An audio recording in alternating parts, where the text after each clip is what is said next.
Baik, Assalamualaikum warahmatullahi wabarakatuh. Perkenalkan, nama saya Jody Robertus dengan NIM D0224312. Di sini saya akan mempresentasikan tugas saya, yaitu aritmatika biner dan bilangan biner bertanda. Untuk materi yang pertama, yaitu aritmatika biner. Apa itu sistem biner? Sistem biner adalah sistem bilangan yang hanya menggunakan dua angka, yaitu 0 dan 1. Sistem ini disebut juga basis 2 karena hanya memiliki dua simbol untuk merepresentasikan angka. Sistem biner sangat penting dalam dunia komputer karena komputer hanya memahami dua keadaan, yaitu hidup dan mati, yang sesuai dengan arus listrik menyala atau mati. Oleh karena itu, semua data dan perintah dalam komputer termasuk teks, gambar, suara, dan video diubah menjadi bentuk biner agar bisa diproses oleh mesin. Kemudian dalam aritmatika biner terdapat 4 operasi dasar. Yang pertama penjumlahan biner, kemudian pengurangan biner, kemudian perkalian biner, dan pembagian biner. Untuk operasi yang pertama yaitu penjumlahan biner. Di sini terdapat aturan dasar dalam penjumlahan biner, yaitu 0 ditambah 0 itu hasilnya 0, 0 tambah 1 hasilnya 1, kemudian 1 ditambah 0 hasilnya 1, kemudian 1 tambah 1 itu hasilnya 10. Namun yang kita tulis hanya 0, kemudian satunya kita simpan ke angka berikutnya. Di sini ada contoh 1011 ditambah 1101. Di sini 1 ditambah 1 hasilnya 10. Namun yang kita tulis hanya angka 0. Kemudian angka satunya kita simpan ke angka berikutnya. Kemudian kita jumlahkan lagi. 1 ditambah 0 itu hasilnya 1. Kemudian kita jumlahkan dengan angka 1 yang kita simpan. Jadi hasilnya 10. Kemudian kita simpan lagi angka satunya ke angka berikutnya. Di sini 0 ditambah 1 hasilnya 1. Kemudian kita tambah dengan 1. Jadi hasilnya 10. Kemudian kita simpan lagi angka satunya. Jadi di sini 1 ditambah 1 hasilnya 10. Kemudian kita tambah dengan 1. Jadi hasilnya 11. Jadi untuk hasilnya 11000. Kemudian pengurangan biner. Untuk aturan dasarnya, di sini 0 dikurang 0 hasilnya 0. Kemudian 1 dikurang 0 hasilnya 1. Kemudian 1 dikurang 1 hasilnya 0. Kemudian 0 kurang 1. 0 kurang 1 hasilnya 1. Kenapa hasilnya 1? Karena untuk hasilnya kita pinjam angka 1 di angka berikutnya. Di sini ada contoh 1001 dikurang 0111 dikurang 0100. Di sini 0 dikurang 1, 1 dikurang 0 hasilnya 1. Kemudian 0 dikurang 0 hasilnya 0. Kemudian 0 dikurang 1 hasilnya 1. Kenapa hasilnya 1? Karena kita meminjam angka 1 di angka berikutnya. Jadi angka 0-nya berubah menjadi angka 1. Jadi hasilnya 1. Kemudian karena angka 1 ini setelah dipinjamkan, kemudian angka 1 ini menjadi angka 0. Jadi 0 dikurang 0 hasilnya 0.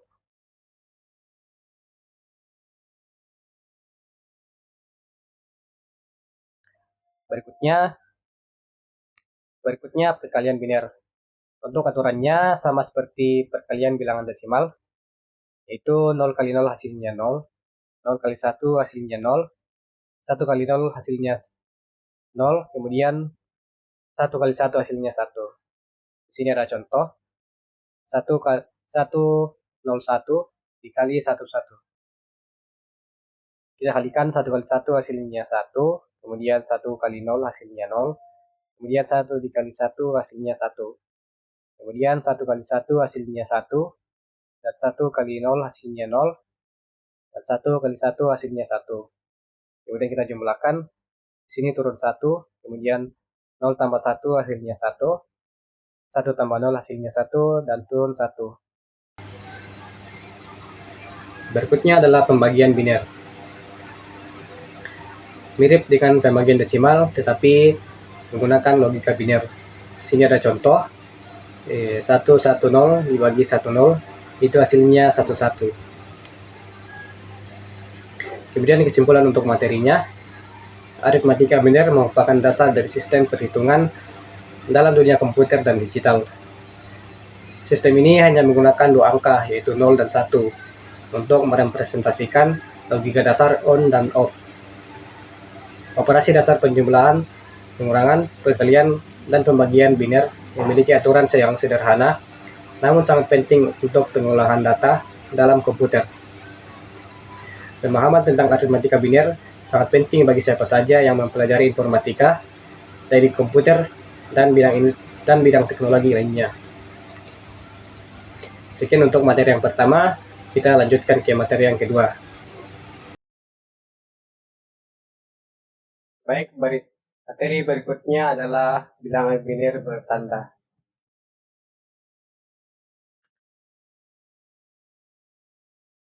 Sistem bilangan biner digunakan dalam komputer digital. Kemudian komputer hanya mengenal 0 dan 1. Bilangan biner bertanda digunakan untuk merepresentasikan bilangan positif dan negatif. Umumnya direpresentasikan dalam 8 bit atau 1 byte.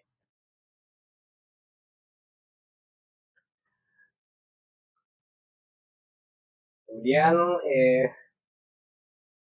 untuk representasi bilangan bertanda ada 3 metode umum, yaitu sin magnitude atau tanda dan besar nilai. Yang kedua, komplement 1 atau one complement. Kemudian komplement 2 atau two complement. Yang pertama, sin magnitude. Bit pertama atau MBS adalah tanda 0 untuk bilangan positif, kemudian 1 untuk bilangan negatif.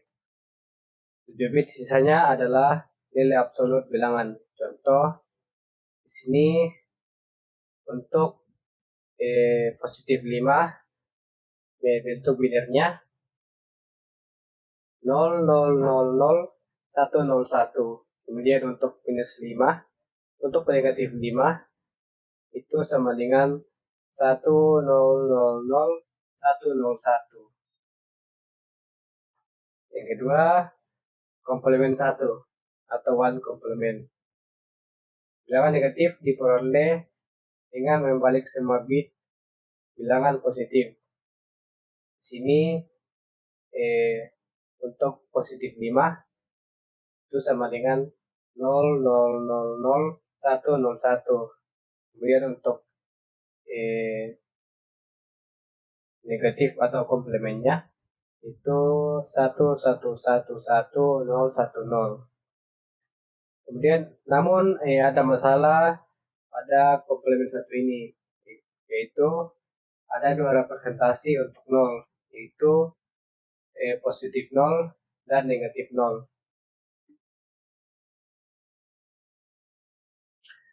Kemudian yang ketiga, komplement 2 atau two complement.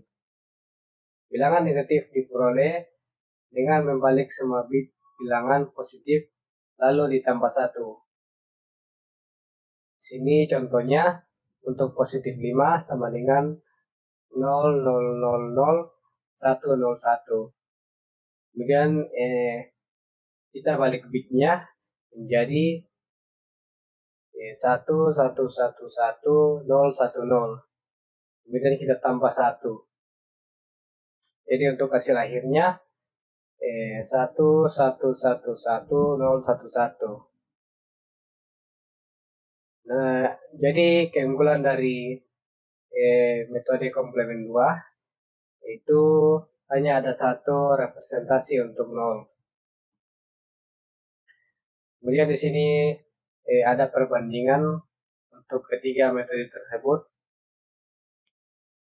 Untuk sin magnitude, kelebihannya mudah dipahami, namun memiliki kekurangan memiliki kekurangan duplikat 0, kemudian dan rumit dihitung. Kemudian untuk one komplement, kelebihannya lebih efisien dan signif. Kemudian kekurangannya masih ada 2 nol. Kemudian untuk two komplement, kelebihannya efisien, unik, banyak dipakai. Namun memiliki kekurangan perhitungan awal sedikit lebih rumit. Kemudian ada pun kesimpulan dari materi ini, itu bilangan binat bertanda memungkinkan komputer merepresentasikan bilangan negatif dan positif secara efisien. Kemudian terdapat 3 metode utama, yaitu sin magnitude, one complement, dan two complement. Two complement merupakan metode yang paling banyak digunakan karena lebih sederhana untuk operasi aritmatika. Kemudian tidak memiliki duplikat representasi untuk nol. Kemudian lebih efisien dalam implementasi perangkat kas. Kemudian pemahaman konsep ini penting untuk mendalami arsitektur komputer dan program tingkat rendah. Sekian presentasi dari saya. Atas kekurangannya mohon dimaafkan. Sekian dan terima kasih.